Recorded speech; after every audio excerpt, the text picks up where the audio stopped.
With local elections coming up, we bring you the latest information of candidates in the city of San Antonio. Many local businesses are adapting to new pandemic guidelines made by Governor Greg Abbott.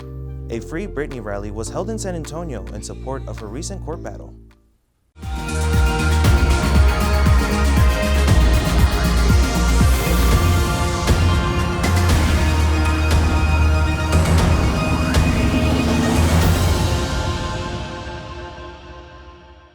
Hello, I'm Armando Villarreal and welcome to Enlace, where we bring you the latest news from Texas A&M University-San Antonio and the San Antonio community. We start in campus news. As the new semester approaches, Texas A&M University-San Antonio will begin a new Bachelor's of Science program in cybersecurity. The program will prepare students to also have skills and knowledge of technology that is required by certain businesses that will help them in future jobs. We have cybersecurity industry companies, as well as we have the students who really are interested in cybersecurity.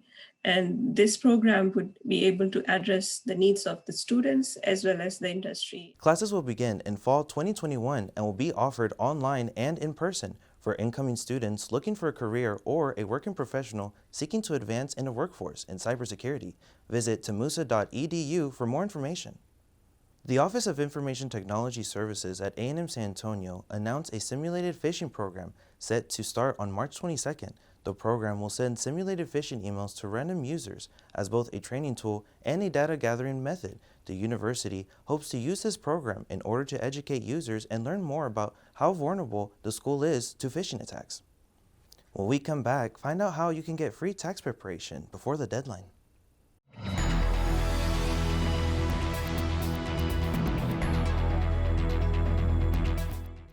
Welcome back to Enlace. With local elections coming up, this year's city council ballot for mayor will include incumbent Ron Nirenberg, challengers Greg Brockhouse and Denise Gutierrez-Homer. While there are 11 other candidates on the ballot, only Brockhouse and Gutierrez-Homer have previous experience as candidates.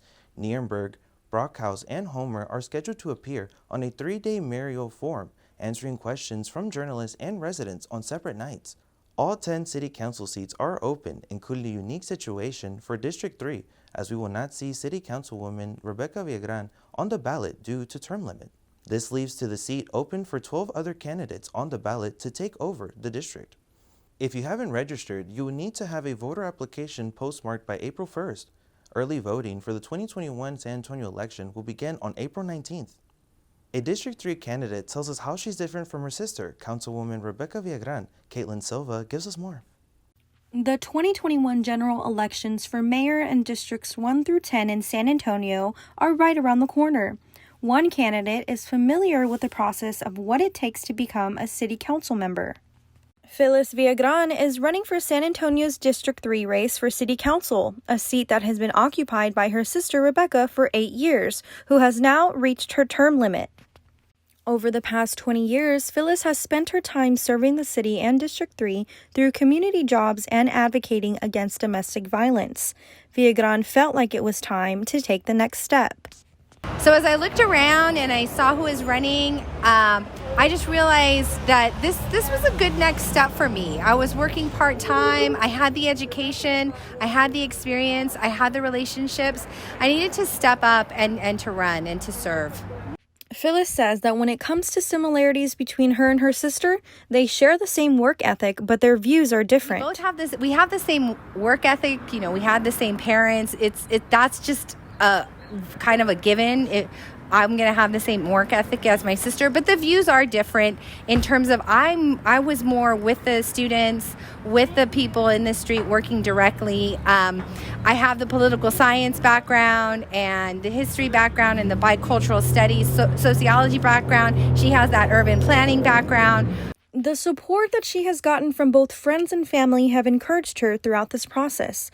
Some of the things Villagran wants to focus on if she is elected are public safety, the digital divide, and making sure senior citizens are living comfortably. Reporting for Enlace, Katelyn Silva. VITA, free tax preparation service, is offering a hand for people who can't afford professional help. We spoke to a local coordinator who's telling us how they operate during the pandemic. The season to file income taxes has arrived for most Americans. The Volunteer Income Tax Assistance Program, known as VITA, is helping people around San Antonio who make $55,000 or less prepare their income taxes free of charge. But this year, due to the pandemic, tax preparation has changed and VITA is operating in a unique way. This year, because of the pandemic, things are a little bit different. We are not allowing anybody into the building, and each site is run a little bit differently, but none of the sites are allowing anyone in the building at this time. The VITA program has gone curbside, and all the sites will operate using the drop-off method to practice social distancing. They drop off their paperwork. We have volunteers process their tax return. We have somebody review it, and then we contact them to have them come back and pick up their paperwork. When they pick up their paperwork, we go over the tax return with them. Make sure that everything's correct, and then the tax return will be submitted electronically. Angelica Razo, the VITA site coordinator for the Presa Community Center, has volunteered to process tax returns for the past 5 years, and she says it's sad not to see her regulars one-on-one like previous years. Usually they're right there next to us, and we do form a bit of a relationship with each of our regular clients. This year we are seeing a lot of new people. Because of the pandemic, the number of sites has been drastically reduced. We're down to 10 sites. VITA requires clients to make copies of their own information and supporting documents needed to complete the return. We really do want to help out the family members that are trying to process their tax return, and not that paid preparers are bad or anything like that, but they do sometimes charge a lot. And right now, during this time that everybody's struggling financially, it's much better for them to come to us and get their tax return done for free than go and pay however much paid preparers are charging. The IRS will handle millions of returns, with the filing deadline set for May 17th. However, victims of the Texas winter storm will have until June 15th to file their returns. I'm Armando Villarreal, Enlace. Many local bartenders have mixed feelings of the new restrictions during the pandemic made by Governor Greg Abbott. Jeremy Lozano gives us more on the community's reaction. Bartenders have been both off from work and making drinks for patrons during the global pandemic. Texas is opening at full capacity with lifting of the mask mandate and making it optional for Texans to wear a mask. How do some of the local bartenders feel about the new order? Tony Salinas, bartender at the Pegasus, has been bartending for over 20 years, with 15 of those years at the Pegasus. Salinas enjoys the connections he makes with the community as a bartender. While customers may be returning again, Tony feels conflicted about the state reopening at 100% capacity. Hey, with it, it's made it easier for us as bartenders. We don't have to be on top of everyone, kind of like your teacher getting after you. We're kind of just back to doing our jobs again. So it's a little bit easier, but then the stress is still out there because the virus is still out there. I felt it was too soon to do it. I don't feel enough people are vaccinated. Salinas is not the only bartender that has mixed emotions about the state reopening at full capacity. Andrea Whitney, bartender who shares the same bartending experience as Salinas, also weighs out the pros and cons of the new order. After this week, so I'll be getting my days back that I used to work, because I used to work 5 days out of the week instead of the 3 that I'm working right now. So in my perspective, personally, I don't think that ban should have been lifted, because there were still a lot of number of cases that are going up. I still feel like the mask should be just worn throughout the end of the year for 2021. You know what I mean? There are some tips and ways to reduce risk if you choose to go out.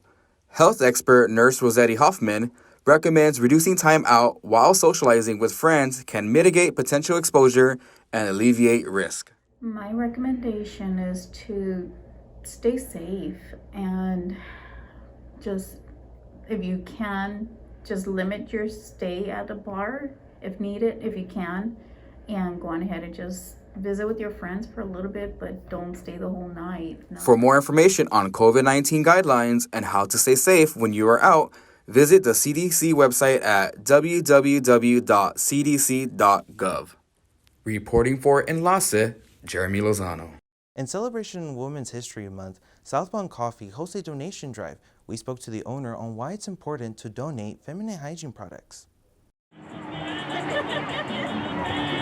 Southbound Coffee is a local and female-owned business that serves various drinks such as Mexican mocha, dirty horchata, and the dulce de nuez. In honor of Women's History Month, the Southside Coffee Trailer hosts a drive for feminine hygiene products. If you do the numbers on a yearly basis, you can spend up to $2,000, $3,000 on feminine hygiene products. The coffee shop teamed up with Periods SATX, the local chapter of Periods United, a nonprofit organization that offers free menstrual products to women who are struggling financially. They strive to bring awareness to period poverty and just not only bring awareness, but also kind of celebrate it and try to make it something that's not as taboo as it was in the past. Customers have donated boxes of tampons, liners, and pads. In exchange for a donation, customers will receive a 20% discount throughout the month of March. Really, we're just trying to spread awareness and, kind of bring up the topic of, is it really necessary to have a tax on feminine hygiene products? Because it really shouldn't be like a luxury. Instead, it should be more of like a right. It's a necessity. Adriana Ruiz, owner of Southbound Coffee, says she wants to bring awareness to period poverty and also support women in the community. I just kind of wanted to use my platform to kind of give back and celebrate women, just let other women in the community know that I support them and I want to do whatever little thing I can to try and give back to them. If you're needing an extra boost in the morning and want to support a local business, Southbound Coffee is located within the corner lot of 103 Carl Avenue and is open until 2 p.m. every day except on Mondays. I'm Armando Villarreal, Enlace. After the break, Alejandro Diaz gives us more on sports.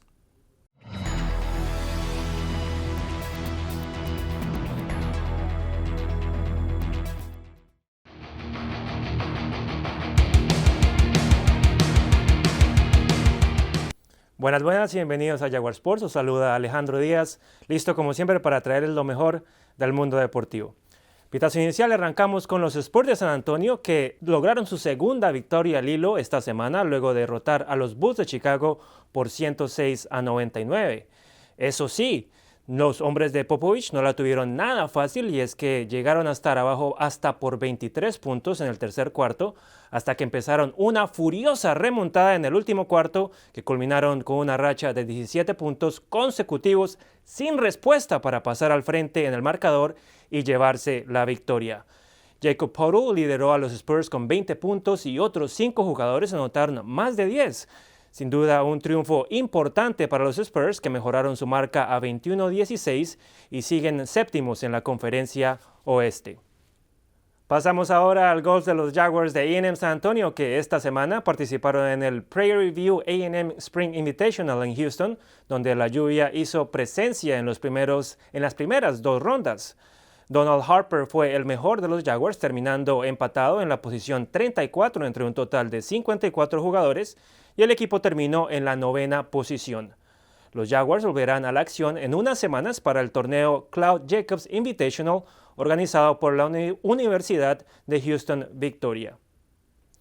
Por otra parte, el equipo de baloncesto de A&M-San Antonio concluyó sus tryouts para los nuevos jugadores que buscaban ser parte del equipo. Los tryouts habían tenido que ser pospuestos debido a la tormenta de nieve que se vivió en Texas, pero por fin se pudieron llevar a cabo entre marzo 15 y 17 en el pabellón de A&M-San Antonio. Previo a los tryouts, el equipo anunció a través de su cuenta de Instagram que Eric Leung como nuevo entrenador de los Jaguars para los próximos semestres. Bueno, y le cuento que el entrenador del equipo de eSports de A&M-San Antonio, Travis Young, fue premiado como el mejor entrenador de Counter-Strike Global Offensive para el año 2020 de la National Association of Collegiate Esports. Vale la pena recordar que A&M-San Antonio cuenta con el único equipo varsity de esports del sistema de universidades de A&M. Así que felicitaciones de parte de todo el equipo de Enlace al coach Young por este gran reconocimiento. And after the break, Santa Perez brings us a new episode of Have You Seen This Yet with the Oscar predictions of this year.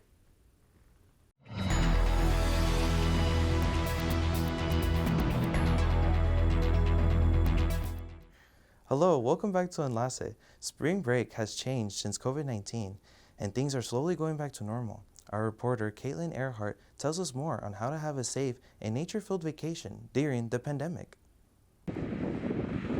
Spring break is upon us, and many Texas families are traveling to national parks as a way to get out of the house and still stay safe. With over 1,250 square miles of protected land, Big Bend offers visitors a chance to get lost in nature's beauty. There's like a COVID bump, so there have been months this year that were 20% higher than that same month last year, so it could be spring break plus another 20%. Due to this bump, visitors will want to reserve a room or campsite well in advance in order to experience the park for themselves. Despite the miles and miles of Texas visitors have to travel through to get to Big Bend, the park itself has some unique features within. Oh, I like that it has the 3 different ecosystems. We have the desert, the mountains, and the river all in one park. And on my days off, I tend to either hike, bike, or paddle, which keeps me happy while I'm here. For more information about Big Bend, you can visit the National Park Service website at nps.gov and search for Big Bend. For Enlace, this is Caitlin Earhart. Many fans of pop star Britney Spears held rallies throughout the United States. Even San Antonio held a rally. We spoke to Brit sisters on why people are demanding change. Britney Spears supporters have created a Free Britney movement in response to claims that the singer is being controlled by her father, Jamie Spears, against her will. Britney fans gathered at Luther's Cafe, demanding an end to her conservatorship on March 17th. We have a lot of Britney fans, so of course we want them to get involved. We want to, bring everyone together, which is a cool thing because, with the pandemic still going on, it's hard for us to, gather. So this is a great way of doing it the right way, in a safe way. And of course it's Britney, and everyone loves Britney here in San Antonio. So that's what we're doing together. Since 2008, Britney Spears has been in a conservatorship that limits the amount of control she has over her finances, career, and life.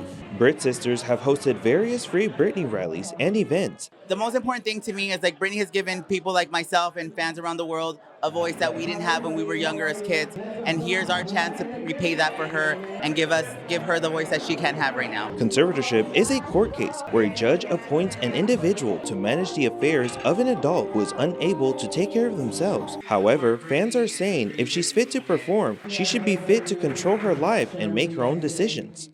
They say that she has dementia, that she can't control her life or her finances, but they have her on award shows, tours, all around the world. John Anthony says they won't stop supporting Britney Spears until she's free. Her family's attorneys were saying that this is a hoax, that the Free Britney movement is not real, it's fake.